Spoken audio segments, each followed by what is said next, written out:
The United States owes over $38 trillion, the highest figure in its history. Japan knows trillions more.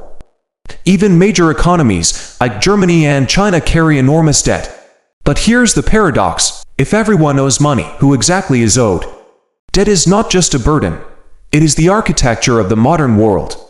Every war, crisis, boom, and recession rests on a system of IOUs. And if you follow the chain of creditors long enough, you discover something surprising. The world largely owes money to itself, but that does not mean everyone benefits equally.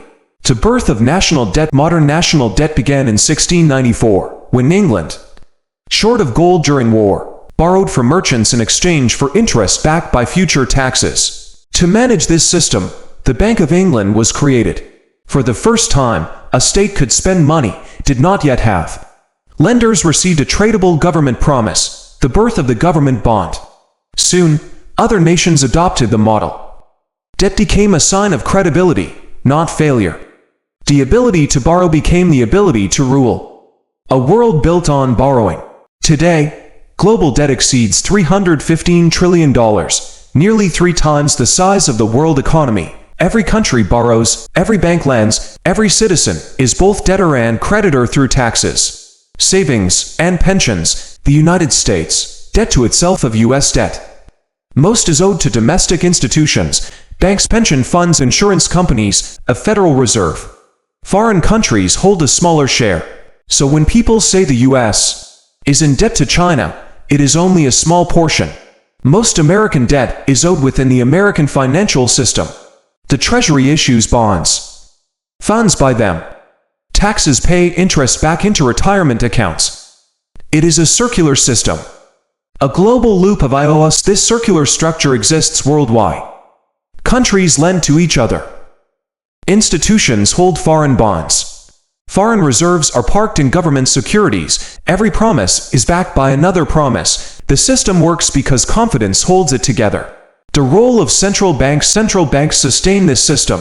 When they buy government bonds, they create new money. One institution's liability becomes another's asset. Every unit of modern money represents debt somewhere in the system. There is no debt-free money. When confidence breaks, when confidence collapses, crises follow. In Greece, debt triggered austerity and unemployment. In Argentina, repeated defaults destabilized the economy. In Sri Lanka, a debt crisis led to shortages and political turmoil. Yet even after collapse, the system restarts. Old debts are restructured. New loans replace old ones. Debt is meant to be rolled over. Modern governments do not aim to eliminate debt, they refinance it, issuing new bonds to pay old ones. Interest becomes the real cost of stability. Government bonds are treated as the safest assets in global finance. Banks, pension funds, and central banks rely on them. If major governments paid off all debt, global markets would lose their most trusted collateral. Money supply would shrink, triggering deflation and instability. The real goal, sustainability. The goal of modern fiscal policy is not to eliminate debt, but to keep it sustainable, serviceable, trusted, because once trust disappears, interest rates surge and the financial system destabilizes. Who really benefits? Debt does not affect everyone equally.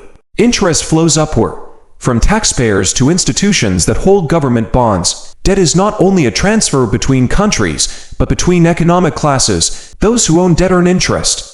Those who pay taxes finance it. A system without a single villain. The modern financial system has turned debt into money. Governments issue it, banks multiply it, investors trade it, citizens depend on it.